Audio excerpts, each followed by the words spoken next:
Assalamualaikum warahmatullahi wabarakatuh. Baiklah, di sini saya akan mempresentasikan tentang permasalahan pendidikan di Indonesia dengan mata kuliah Dasar-Dasar Ilmu Pendidikan. Sebelumnya, perkenalkan saya Amalia Sagita Esrangkuti dengan NIM 22076001 dari Prodi Pendidikan Teknik Informatika, yang dimana mata kuliah tersebut diampu oleh dosen Bapak Profesor Dr. Randus Afenbentri MPD dan Ibu Anes Fitria MPD. Baiklah, sebelum kita memulai tentang permasalahan pendidikan Indonesia, yang dimana di sini mencakup beberapa permasalahan pendidikan Indonesia. Yang pertama yaitu tentang pengertian, yang kedua tentang fenomena dan fakta, yang ketiga tentang faktor penyebab, dan yang keempat tentang upaya atau solusi. Yang dimana yang pertama tuh Indonesia dari 200.000 lebih sekolah dan memiliki lebih 45 juta murid dan 2 juta guru. Baiklah, di sini yang pertama tuh menurut PISA atau Programme for International Student Assessment Indonesia ranking 62 sampai 70 dari 70 negara. Yang dimana yang pertama tuh kita membahas tentang apa yang dimaksud dengan permasalahan pendidikan. Yang pertama tuh masalah atau problem, yaitu suatu pernyataan tentang keadaan yang belum selesai dengan yang diharapkan. Pendidikan, menurut KBBI atau menurut Kamus Besar Bahasa Indonesia, pendidikan merupakan proses pengubah sikap dan tata lalu seseorang atau kelompok orang dalam usaha.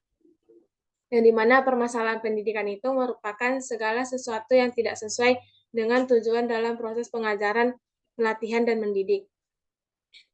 Yang dimana yang satu itu kita masuk ke pemerataan. Menurut Wayan, tahun 1992, pemerataan pendidikan yang berkaitan dengan mutu proses dan hasil pendidikan belumlah merata di Indonesia.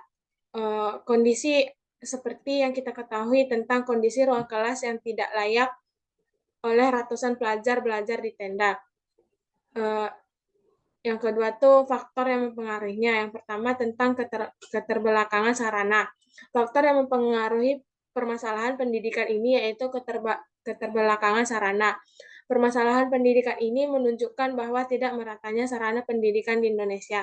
Fasilitas sekolah termasuk salah satu aspek yang perlu diperhatikan di lembaga pendidikan. Di mana upaya penanggulangannya itu ada banyak cara dapat dilakukan pemerintah untuk mengatasi masalah pemerataan pendidikan. Salah satunya itu dengan cara tradisional, yang dimana dengan cara tradisional ini perlu kita membangun gedung sekolah dan ruang belajar yang cukup mencakup untuk beberapa ratusan siswa dan anak-anak. Yang kedua itu memanfaatkan sekolah dengan sistem double shift atau siswa dibagi kelas pagi dan sore. Yang kedua itu dengan cara inovatif, yang dimana dengan membangun sistem pamong atau pendidikan bekerja sama dengan masyarakat, guru, dan orang tua dalam proses pendidikan. Perbaikan fasilitas kekurangan atau kerusakan fasilitas pendidikan jelas akan mempengaruhi kualitas pendidikan karena secara psikologis seseorang anak harus belajar pada lingkungan yang kondusif dan didukung oleh sarana yang lengkap.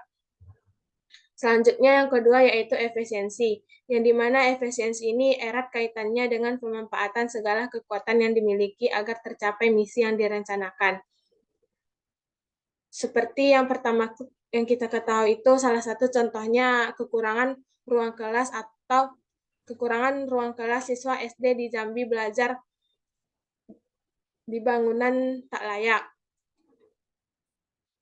Bagaimana faktor dan solusinya? Di sini kita menemukan beberapa faktor yang mempengaruhi dan upaya yang dapat kita berikan. Yang pertama itu tentang faktor yang mempengaruhi. Mungkin saja melalui laju pertumbuhan penduduk. Dari masalah ini dapat kita maknai bahwa faktor yang mempengaruhi masalah pendidikan ini adalah laju pertumbuhan penduduk yang tidak merata antara satu daerah dengan daerah lain sehingga berbeda-beda pula kebutuhan dari setiap instansi.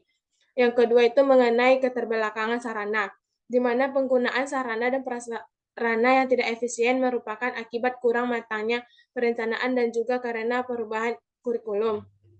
Persoalan pada permasalahan ini malah terdapat banyak penduduk, namun kurangnya gedung atau ruangan kelas untuk belajar sehingga pembelajaran dialihkan ke tempat lain yang kurang memadai.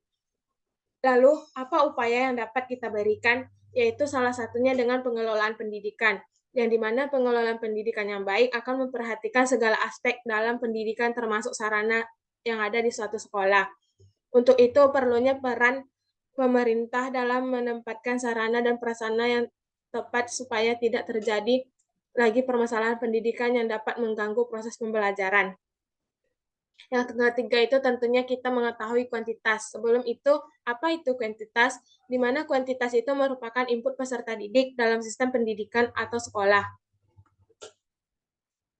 Salah satu contoh kuantitas itu di mana di sini seorang wali murid kecewa SD di Tegal tutup pendaftaran karena kuota penuh. Lalu bagaimana faktor dan upaya yang dapat kita simpulkan? Yaitu salah satunya faktor yang dapat mempengaruhinya itu yaitu dengan salah satunya itu aspirasi masyarakat. Yang dimana aspirasi masyarakat ini akibat dari tingginya aspirasi masyarakat yang menyekolahkan anaknya, maka orang tua mendorong anaknya untuk bersekolah. Hal ini dikarenakan mereka menganggap dengan anak-anak mereka di sekolah, maka akan setidaknya anaknya nanti akan bernasib lebih baik darinya. Yang kedua itu tentang laju pertumbuhan di desa tersebut mengalami peningkatan. Lalu apa upaya yang dapat kita berikan? Salah satunya itu sekolah dapat menetapkan sistem double shift atau dengan siswa dibagi kelas pagi dan sore.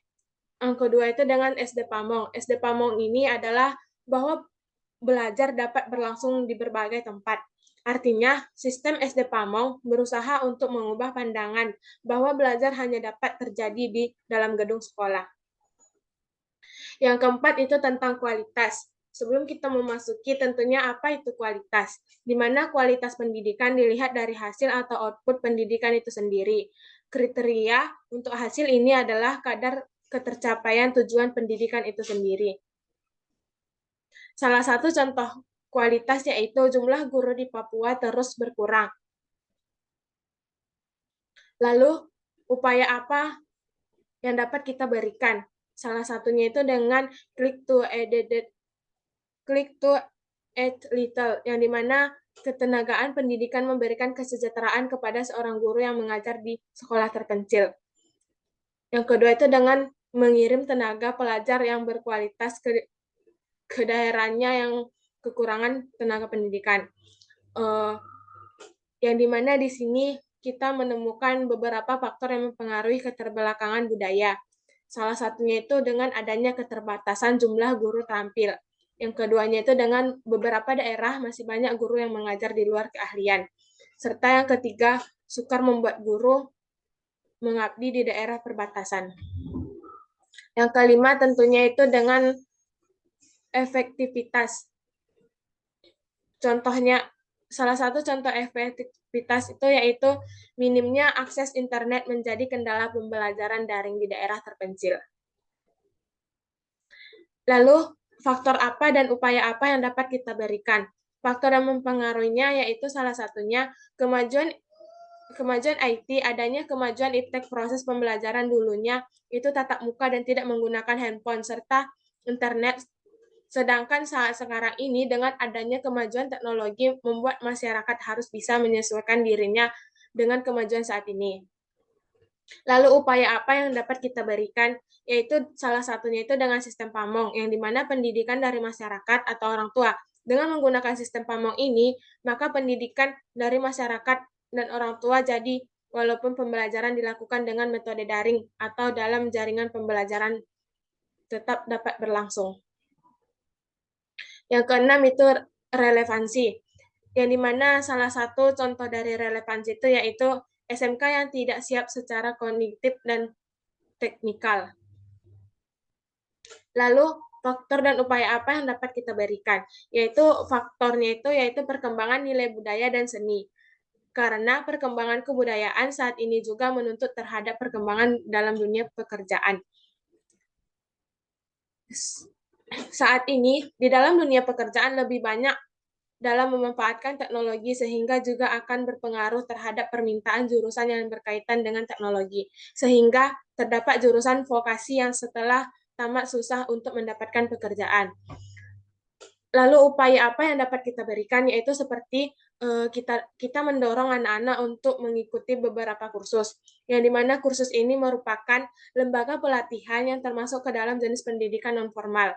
Kursus merupakan suatu kegiatan belajar mengajar seperti halnya sekolah untuk mengatasi masalah pergi pendidikan tamatan SMK dikarenakan banyaknya pengangguran yang terjadi pada tamatan SMK. Perubahan kurikulum. Dengan dirubahnya kurikulum yang sesuai dengan tuntunan perkembangan diharapkan dapat menjadikan pendidikan Indonesia terutama pendidikan vokasi sehingga dapat menciptakan lulusan dan tenaga pekerja yang cukup menjamin.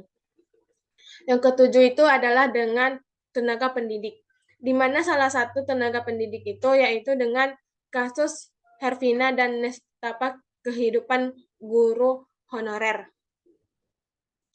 Seperti yang kita ketahui, beberapa guru-guru honorer di Indonesia mengungkapkan menerima gaji yang jauh dari kata layak, walaupun telah mengabdi belasan bahkan puluhan tahun tanpa kepastian status kerja. Mereka terpaksa mencari pekerjaan sampingan demi bertahan hidup. Namun, mereka memutuskan untuk mencari pekerjaan sampingan namun mereka memutuskan tetap bertahan karena satu hal, yaitu mencintai pekerjaan. Faktor yang mempengaruhi yaitu tentang adalah adanya rendahnya perhatian pemerintahan terhadap kesejahteraan guru.